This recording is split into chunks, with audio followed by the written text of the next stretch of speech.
Ini adalah kisah seorang pria bernama Park Kang, sang aktor terkenal.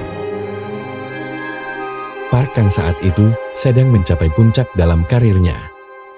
Sampai-sampai ibunya bisa membeli apapun dan bisa hidup mewah. Ia meraih kekayaan dan karirnya membuat dia agak sombong. Kang tinggal di sebuah apartemen mewah yang sangat mahal.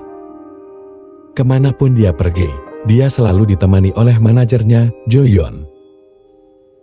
Saat itu, Jo Yoon juga seorang aktor, karena kurang populer.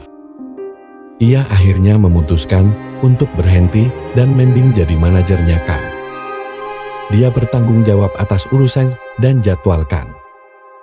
Suatu malam, ia mendapat penghargaan aktor terbaik pada sebuah ajang penghargaan film. Di atas panggung, Kang berpidato, ia berkata dia tidak menyangka bisa di sini sekarang. Karena sebelum menjadi aktor terkenal, ia bukanlah siapa-siapa. Hanya orang biasa dari daerah terpencil. Di lain tempat, seorang gadis bernama Soo Hyun sedang menonton acara tersebut. Soo Hyun adalah mantan Kang saat dia masih miskin. Dia baru kembali dari New York untuk membuka pameran seni di Seoul. Malam itu, pada malam Natal, 24 Desember, Jo Yoon hendak pulang ke rumah berkumpul dengan keluarganya, tapi Kang minta untuk ditemani ke sebuah bar di mana mereka dulu sering mabuk-mabukan sebelum Kang jadi aktor terkenal. Di sana, mereka mengobrol sambil mengingat masa lalu. Jo Yoon dan Kang sebenarnya sama-sama memulai karir dalam ajang pencarian aktor hebat. Mereka sama-sama masuk final, tapi dewi keberuntungan ada di pihak Kang saat ia berhasil menang di final. Sekarang ia menjadi aktor terkenal, dan Jo Yoon menjadi manajer Kang. Jo Yoon ingat bahwa, jika saja Kang tidak lolos audisi, dia mungkin sudah berkeluarga bersama Soo Hyun. Mendengar hal itu, Kang teringat bagaimana dia dulu mencampakkan Soo Hyun di bar ini 10 tahun lalu. Mereka putus karena Kang lebih mengejar karir aktingnya. Dan Soo Hyun pergi ke New York untuk belajar seni. Kang masih ingin ditemani, tetapi karena saat itu adalah malam Natal, Jo Yoon ingin pulang ke rumah. Dia menyuruh Kang untuk naik taksi dan pulang ke rumah sendiri. Ketika berada di dalam taksi, Kang yang sedang mabuk mengobrol dengan sang sopir. Sopir taksi ini merasa beruntung ketika mengantar sang aktor terkenal. Sopir itu berasumsi bahwa menjadi Kang pasti sangat bahagia. Semuanya bisa dimiliki bila menjadi Kang, tapi Kang menjawab bahwa sopir ini tidak tahu apa yang dia rasakan. Sopir itu berkata kemewahan bukanlah jaminan untuk bahagia, dan bukanlah jadi sebuah kepuasan. Tiba-tiba, seolah-olah si sopir tahu apa yang ada di dalam hati Kang. Dia memberi sebuah pertanyaan aneh. Dia bertanya apa yang akan Kang lakukan jika dia diberi kesempatan untuk mengubah masa lalu. Sopir itu bahkan tahu Kang memikirkan masa lalunya dengan Soo Hyun dan mengatakan bahwa ia dapat merubahnya menjadi kenyataan. Dan keesokan paginya, Kang terbangun di sebuah rumah sederhana.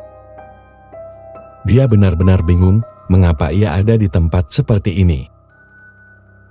Dan tambah bingung ketika ada dua anak di depannya memanggilnya ayah. Dia semakin terkejut saat melihat sosok yang ia kenal. Cinta yang telah lama hilang dalam hidupnya, Soo Hyun menjadi istrinya.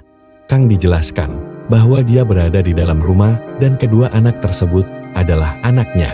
Soo Hyun juga berpikir bahwa Kang belum sadar dari mabuknya karena dia minum terlalu banyak tadi malam. Kang masih belum memproses apa yang terjadi kepadanya pagi itu. Dia mencoba menghubungi Jo Yoon, tapi tidak bisa untuk dihubungi. Kang memutuskan untuk kembali ke apartemennya. Dia dengan santai masuk ke dalam dan membingungkan petugas keamanan. Karena ia tidak dikenali sebagai penghuni apartemen itu. Kang dengan santai naik ke lantai paling atas dan mencoba kombinasi untuk membuka kunci pintu. Tetapi itu tidak berhasil. Dia terkejut melihat seseorang membuka pintu ke apartemennya. Dia mengira ada pencuri yang masuk ke dalam apartemen. Dia kemudian masuk ke dalamnya dan membuat keributan sehingga petugas keamanan harus mengamankannya. Suasana menjadi kacau karena pemilik apartemen mengira dia adalah selingkuhan istrinya. Kang mencoba menjelaskan bahwa dia adalah seorang aktor, namun orang-orang tidak ada yang mengenalnya. Tak lama kemudian, Kang berakhir di kantor polisi. Dia marah dan bingung.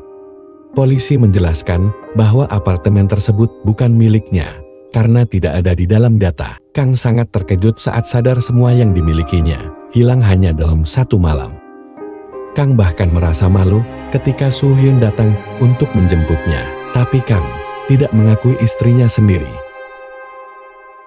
Tentu saja, Soo Hyun marah dan berpikir bahwa Kang ingin meminta cerai. Polisi menenangkannya dan mengatakan bahwa Kang tampak sedikit bingung, karena selalu bilang bahwa dia adalah aktor terkenal. Mereka berdua kemudian pulang ke rumah. Kang masih bertanya-tanya apa benar bahwa ia menikahi Soo Hyun. Jengkel dengan suaminya yang menanyakan tentang hubungannya lagi dan lagi. Soo Hyun kembali menamparkan untuk membangunkannya. Pada saat itu, Kang melihat sebuah taksi lewat. Dia kemudian teringat kejadian malam itu. Setelah minum dengan Jo Yun, dia naik taksi dan berbicara dengan si sopir. Setelah itu dia berakhir di tempat ini. Ketika dia tiba di rumah, Soo Hyun memarahinya lagi karena selalu berbicara ngawur. Kang kemudian mengenal putrinya, Ro Hye. Dia mengatakan kepadanya bahwa dia telah kehilangan ingatannya. Dia tidak dapat mengingat kehidupannya bersama mereka. Pada saat itu, Soo Hyun mengatakan bahwa dia akan bertemu dengan teman-temannya setelah kelas seni. Jadi dia menyuruhkan untuk menjaga anak-anak. Tentu saja, Kang tidak mau dan bilang ke Soo Hyun untuk panggil pengasuh anak. Mendengar hal itu, Soo Hyun berpikir bahwa Kang masih mabuk. Uang sewa rumah saja belum bisa dibayar. Lalu, Soo Hyun menyuruhkan untuk berhenti minum dan membantunya membayar tagihan. Kang masih ingin mencari jawaban tentang kejadian kemarin dan mencari si supir taksi. Akhirnya dia membawa anak-anaknya sambil mencari jawaban semua ini. Dia kemudian pergi ke perusahaan taksi untuk bertanya tentang taksi yang ia tumpangi pada malam Natal. Namun setelah bercerita tentang ciri-ciri taksi yang dimaksud, pegawai menjawab bahwa di sini tidak ada taksi yang dimaksud oleh Kang. Untuk mendapatkan informasi tentang kehidupan barunya, Kang menanyakan beberapa hal kepada anak kembarnya. Ro Hye mengatakan bahwa Kang adalah seorang aktor, tapi dia tidak terkenal. Ro Ha kemudian menunjukkan Kang yang sedang berada di sebuah acara TV.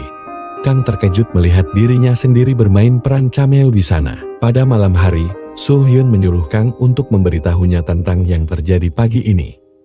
Saat Kang masuk ke apartemen orang lain, Kang kemudian menjelaskan bahwa ia sebenarnya datang dari dunia yang berbeda.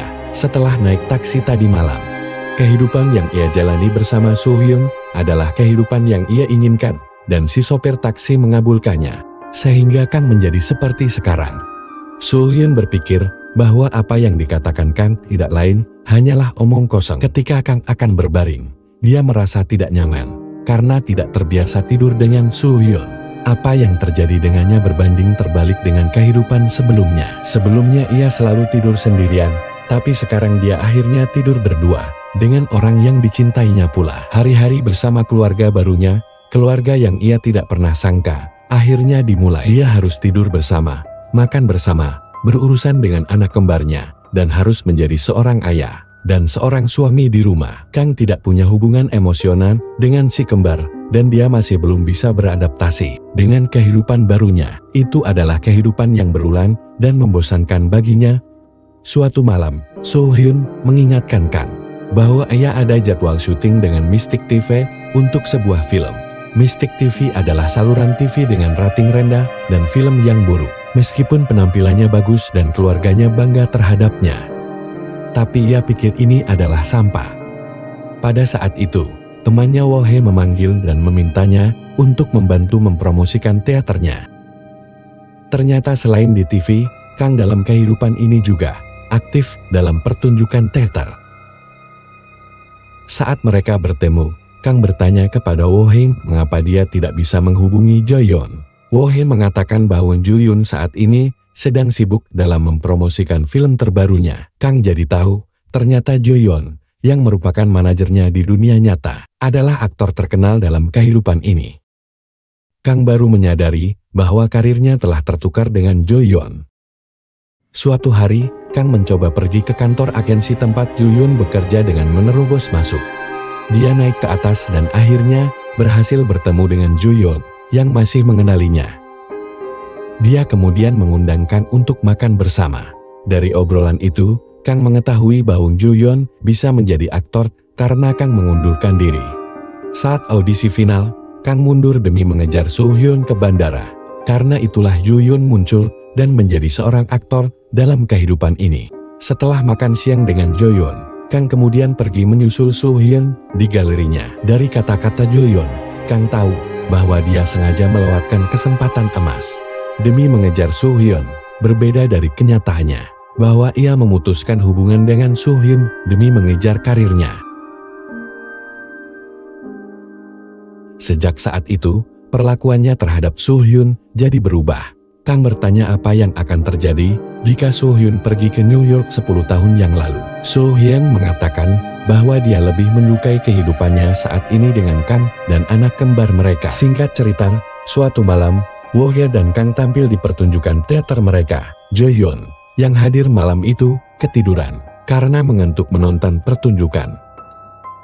Setelah itu, mereka semua dijamu makan malam oleh Jo-hyun. Ju-Yun tampak tertarik dengan Wohye, yang di kehidupan lain sebenarnya saling menyukai. Ju-Yun bahkan memberikan kartu kreditnya ke mereka untuk bayar makan sebanyak yang mereka inginkan. Di rumah Kang, dia berpesta dengan Soo-hyun dan teman-temannya dengan makanan yang dibawa dari restoran sebelumnya. Meskipun Kang adalah seorang aktor yang kurang terkenal, tetapi dia cukup populer di kalangan wanita lingkungan sekitar. Keesokan harinya di pagi hari, rumah mereka dikunjungi oleh ibu Kang, yang saat ini berbeda dari kehidupan sebelumnya. Ibunya cerewet, terutama setelah dia tahu bahwa Kang tidak mengejar karirnya, tapi malah memilih berkeluarga. Setelah mengunjungi Kang dan cucu-cucunya, Kang kemudian mengantarnya ke terminal untuk pulang. Dia berdoa agar anaknya bisa mendapatkan peran yang baik seperti Jo-Yun dan memberinya banyak uang. Dia memintakan untuk merawat keluarganya dan juga membeli bunga untuk makam ayahnya. Permintaannya segera dilaksanakan oleh Kang. Tapi seperti biasa, Kang tidak ingin pergi ke makam ayahnya. Hal itu didasari karena Kang memiliki kenangan buruk tentang ayahnya. Jadi dia tidak pernah datang ke makam ayahnya. Di lain waktu, Kang mengikuti casting sebuah film. Aktingnya sebenarnya lumayan, tetapi karena peserta audisi tahu bahwa Kang adalah sahabat Jo-Yun dan sering bergaul dengannya, mereka malah menyuruh Kang untuk membujuk Jo-Yun untuk bermain dalam filmnya. Dia kemudian bertemu dengan Jo-Yun dan menceritakan hal tersebut. Jo-Yun pun terkejut mendengarnya, karena dia sengaja tidak ikut casting agar Kang bisa mendapatkan peran di film itu dan dia bisa menghasilkan uang untuk keluarganya. Jo-Yun paham bahwa Kang tidak bisa menghabiskan waktunya mengikuti audisi demi audisi, dan karena Jo-Yun butuh orang untuk membantu pekerjaannya, dia memutuskan untuk menawarkan Kang sebuah pekerjaan, yaitu menjadi manajernya. Entah bagaimana, Kang menolak tawaran tersebut karena dia merasa bahwa hidupnya telah berubah total dan dia kecewa dengan apa yang dia dapatkan sekarang. Keesokan harinya, Kang kesulitan menghubungi Soo-hyun. Dia juga mendapat pemberitahuan bahwa dia tidak akan menerima kelas lagi di galerinya. Masalah lain muncul ketika ia dan anak kembarnya sedang bermain di taman bermain. Sore itu, Rohye bertanya tentang tanda tangan yang biasanya diberikan oleh para aktor kepada para penggemar. Kang kemudian menunjukkan kepadanya cara menandatangani. Saat melihatnya, Rohye berdoa agar suatu hari nanti, ayahnya akan banyak dimintai tanda tangan. Seperti aktor terkenal juga. Tiba-tiba, Roha mengalami kecelakaan saat bermain sendirian. Mereka segera melarikannya ke rumah sakit. Tak lama Soo-hyun pun datang. Dan Kang mengetahui bahwa dia habis bekerja di sebuah toko serbaguna. Kang menjadi tersinggung karena Soo-hyun tidak memberitahunya dan membuatnya terlihat menyedihkan. Sebagai kepala keluarga, Kang kemudian memeriksa ATM-nya dan mengetahui bahwa tidak ada saldo di dalamnya. Kang kecewa dengan kenyataan itu karena dia tidak bisa melakukan apapun selama 10 tahun terakhir ini. Mengetahui bahwa dia tidak punya pilihan lain, akhirnya dia terpaksa menerima tawaran dari Jo-Yun. Dengan pengalamannya melihat Jo-Yun sebagai manajer, ia memulai pekerjaannya. Dengan mempersiapkan agenda, melayani Jo-yeon di area pemotretan, dan bahkan melindunginya dari paparazzi. Kang juga tidak segan-segan memberikan saran kepada Jo-yeon mengenai negosiasi bayaran untuk film atau iklan. Kang menggunakan pengalamannya selama 10 tahun, sehingga Jo-yeon bisa dapat uang lebih banyak. Terkadang, Kang juga membantu Jo-yeon untuk membaca naskah sampai Kang terbawa suasana, sampai terbawa emosional. Karena sebenarnya dia jarang membaca naskah untuk waktu yang lama. Di kehidupan lamanya, dia terlalu malas untuk menghafal naskahnya. Suatu ketika Jo-yeon sulit untuk mempelajari naskahnya, membuat para pemain lain menunggu. Ia pun memilih untuk mundur dari perannya. Pada akhirnya, sang sutradara memutuskan untuk menawarkan peran tersebut kepada Kang. Tentu saja, Kang bersedia. Kang melakukan pekerjaan dengan baik. Aksinya saat menunggang kuda mendapat pujian dari sang sutradara. Jo-yeon, aktor utama, hanya bisa menunggang kuda dengan properti pemotretan. Berbeda dengan kehidupannya yang dulu, kali ini Kang melakukan pekerjaannya sebagai aktor yang totalitas dan profesionalisme. Bahkan keluarganya di rumah kagum dengan penampilannya. Kang juga mulai menikmati kehidupannya sebagai kepala keluarga. Dia mencintai keluarganya lebih dari sebelumnya. Kehidupannya jauh lebih baik dari sebelumnya. Dia bisa makan dengan nyaman dan membayar tagihan tepat waktu karena penghasilannya sudah stabil. Namun ternyata hal ini mengubahnya dan membuat So-hyun bingung, terutama ketika Kang membawa mereka ke apartemen Jo-yeon, yang mana Jo-yeon meminjamkan mereka tempat tinggal.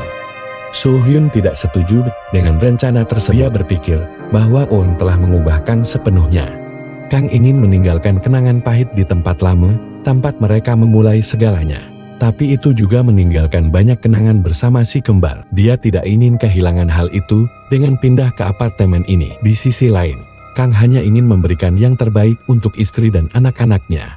Namun sayangnya, Kang masih berpikir seperti dia di masa kehidupan sebelumnya. Bagi So-hyun, apa yang mereka miliki bukanlah segalanya. Oleh karena itu, mereka mulai berdebat. Pada malam hari, Kang, yang tidak bisa tidur, pergi ke kamar anak-anaknya. Dia menyadari bahwa dalam kehidupannya saat ini, kemewahan bukanlah sesuatu yang harus dikejar. Kang segera belajar dari kesalahannya dalam kehidupan masa lalunya, bahwa meskipun jauh dari kehidupan mewah, kondisi saat ini membuatnya bahagia. Bukannya menjadi kaya, tapi sementara, dan hidup sendiri tanpa keluarga. Hari, minggu, dan bulan berlalu. Akhirnya Kang berhasil untuk melanjutkan hidup dan melupakan kehidupan lamanya. Dia bahkan berhasil menyelesaikan perannya dalam film drama yang ia mainkan bersama Jo-yeon dengan mengesankan. Kang juga memiliki banyak penggemar, dan bahkan sutradara memuji penampilannya yang bagus sejauh ini.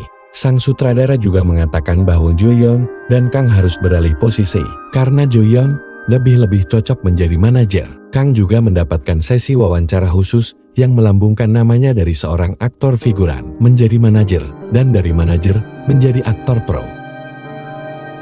Prestasinya juga membuat keluarganya bahagia. Namun demikian, Kang tetap bekerja sebagai manajer Jo-yeon. Saat Jo-yeon menerima penghargaan aktor terbaik, secara mengejutkan, ia berterima kasih kepada Kang atas dukungannya.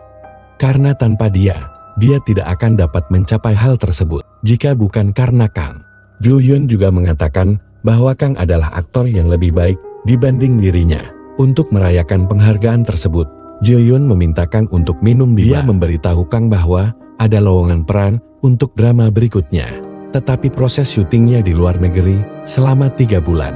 Kang menolak tawaran tersebut karena dia tidak ingin untuk meninggalkan keluarganya selama itu. Kang lebih memilih untuk mencari pekerjaan lain. Pada saat itu, Jo-yeon akhirnya mengatakan bahwa ia jatuh cinta pada Oh-hae, si gadis tomboy. Dia iri melihat Kang dengan keluarganya. Jo-yeon bahkan rela menukar nyawanya dengan Kang. Saat mereka selesai, Jo-yeon pergi bersama Oh-hae, sementara Kang memilih untuk pergi menaiki taksi. Malam itu adalah malam Natal, seperti tahun lalu, ketika kehidupan Kang berubah. Saat di dalam taksi, supir taksi mengingatkan Kang bahwa waktunya tinggal sedikit, dan Kang akan kembali ke tempat asal kehidupan sebelumnya. Kata-kata itu membuatnya teringat akan kehidupan masa lalunya, dan ingin tinggal di kehidupan saat ini. Sayangnya, dia tidak bisa. Dia harus kembali ke dunia nyata, pada kehidupan awal Kang sebelumnya. Kang marah, karena supir taksi itu seperti mengatur hidupnya secara tiba-tiba. Tiba-tiba mobil berhenti. Pada saat itulah Kang melihat bahwa pengemudi tersebut ternyata adalah ayahnya yang sedang sakit. Ayahnya bilang bahwa dia menyesal karena semasa hidupnya tidak bisa menghabiskan waktu dengan Kang, karena mementingkan pekerjaan. Momen itu menjadi emosional, karena memang Kang tidak pernah berbicara dengan ayahnya sampai akhir hayat ayahnya. Kang kemudian kembali ke rumah. Dia langsung memeluk anak-anaknya dengan erat. Pada malam hari, ia menidurkan mereka sambil menatap melihat wajah polos mereka, karena dia tahu bahwa keesokan paginya, dia tidak akan bisa untuk bertemu dengan mereka lagi. Setelah itu, Soo-hyun menunjukkan foto Kang dengan ayahnya ketika dia masih kecil. Hubungan mereka tidak istimewa, tetapi insiden di dalam taksi telah mengubah pandangan Kang. Betapa berharganya waktu bersama keluarga. Dia mengakhiri hari terakhirnya dengan tidur bersama istrinya, dan begitulah. Keesokan paginya, Kang terbangun di kamar apartemennya yang mewah, merasa sedih karena semua hal yang terbaik telah hilang. Kehidupan yang dimilikinya telah diambil kembali. Pada saat yang sama, Joo-hyun muncul. Kang kemudian bertanya tentang Soo-hyun yang sedang mengadakan sebuah pameran di kota. Joo-hyun mengkonfirmasi dan memberikan informasi bahwa hari ini adalah hari terakhir pameran. Kang terkejut mendengarnya. Dia awalnya mengira bahwa dia telah menghabiskan waktu selama 1 tahun, tetapi ternyata dalam kehidupan nyatanya, di kehidupan ini hanya berlangsung 1 hari setelah kejadian. Sebelum dia pergi, Kang menyuruh Joo-hyun agar Kang bisa segera ke sana. Untuk itu Kang pergi mencari tempat pameran. Ketika dia tiba, dia panik karena acara tersebut sudah selesai dan para staf sedang mengemas lukisan. Tetapi Kang terkejut ketika ia melihat sebuah lukisan yang ia kenali. Lukisan dengan gambar rumah yang ia tinggali di dalam mimpinya. Soo-hyun tiba-tiba muncul. Dia bertanya, mengapa dia ada di sana. Tanpa ragu-ragu, Kang bertanya bagaimana Soo-hyun membuat lukisan itu. Kang kemudian membawa Soo-hyun ke tempat di mana rumah yang sama dalam lukisan Soo-hyun. Dan Kang akhirnya menyadari bahwa meskipun itu adalah mimpi, itu adalah momen yang paling membahagiakan dalam hidupnya. 2 tahun berlalu, dan Kang akhirnya menikahi Soo-hyun. Mereka juga memiliki anak kembar yang mereka beri nama Rohye dan Roha, seperti dalam mimpinya. Tetapi kali ini, dia akan menjalani hidupnya dengan Soo-hyun dari awal, tidak tiba-tiba seperti sebelumnya.